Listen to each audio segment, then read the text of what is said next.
Mavis is in Portland, Oregon. Hey, Mavis, what's up? Oh, hi, Dave. Such an honor to talk to you. You too. How can we help?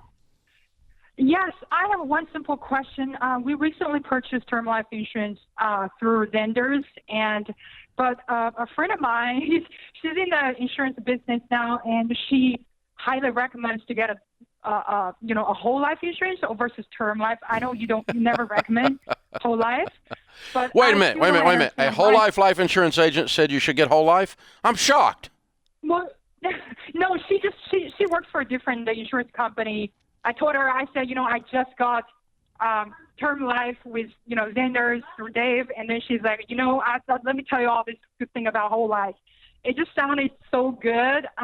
Drug dealers want you to use drugs, too. They do. Yeah. And a lot of them are users, too. They make them sound so good. Yeah. So good. Yes.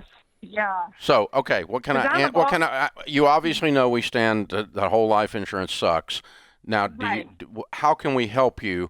You're not going to convince your friend because she sells it. Right. I guess my question is, why don't you recommend it? Like, what's That's a good question. Downside for whole life? That's an excellent question. Life, yeah. Okay. Whole life insurance is somewhere in the neighborhood of 20 times more expensive for the same amount of coverage. Mm-hmm. So, in other words, if we take a $100,000 policy or $250,000 policy, and it was $5 a month for term, it would be $100 a month for whole life. Okay? Okay. So now we have established statistically, based on your age, with the probability of your death at your age, what it costs to cover your life should you die. We know $5 will do that, so why do they charge $100? Well, the other $95 goes into a savings program inside the policy called cash value. She probably mentioned that to you. It builds up cash value. That's the selling point. And they say it builds up equity like owning a house where term is renting. Well, it's not at all. That's a mixed metaphor, and it's absolutely a lie. Okay, so here's what happens. You got an extra $95 you're being charged. That's going into the inside of the policy with cash value. Now, here's how cash value works.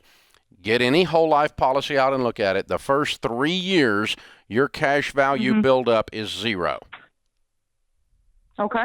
So what happened to your $95? It went to a month, by the way, not a year. What did your $95 go to? It went to commissions and extra profits for them. After 3 years, it accrues nationally at an average of 1.2%.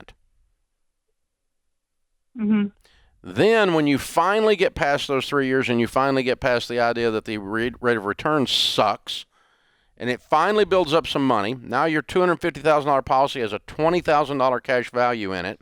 You have a savings program inside there. You die, the insurance company pays the face value of $250,000. What happened to your $20,000 you paid extra for? They keep it. So you have a savings program at a bank. The first 3 years, they keep all your money. After that, they pay you 1%, and when you die, they keep your money.